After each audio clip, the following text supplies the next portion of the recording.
haivelee. Ottanut asioista selvää ja pohdiskellut itekseen, et minkä kuvan mä tuun jättää se vaan nimelleen. Niin kauan asioisten puhunut ikää. Älä mieti, että miksi musta ei oo kuulunut mitään.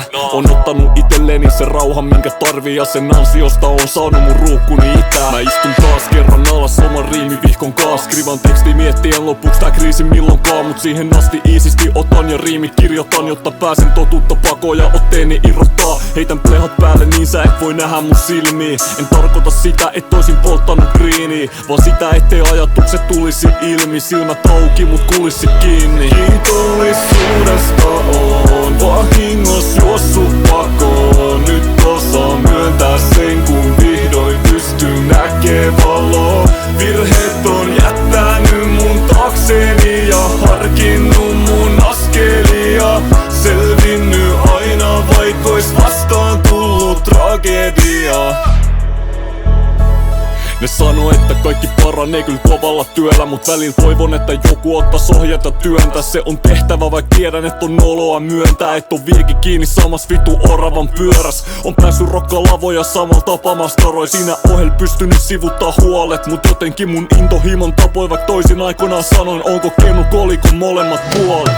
Marraskuun sade soi taustalla ja ikkunalla pisaroit. Tää on sitä elämän tyyliä, jota ihanoin. On opetellut elää elämää hetkessä, nyt tuntuu, että mikä ei mun fiilistä pilaa voi. Silti pidän suunkin pakolla, mut jotenkin sä osaat saada musta tulvia sanoja. Mulla on edelleen vielä asioita selätettävä, siksi on kiitollinen, et heräsin tänään. Kiitollisuudesta on vahingos juossut pakoon. Nyt osaan myöntää sen, kun vihdoin pystyn näkee valoa. Virheet on jättänyt mun taakseni ja harkinnut mun askelia. Selvinnyt aina vaikois vastaan tullut tragedia.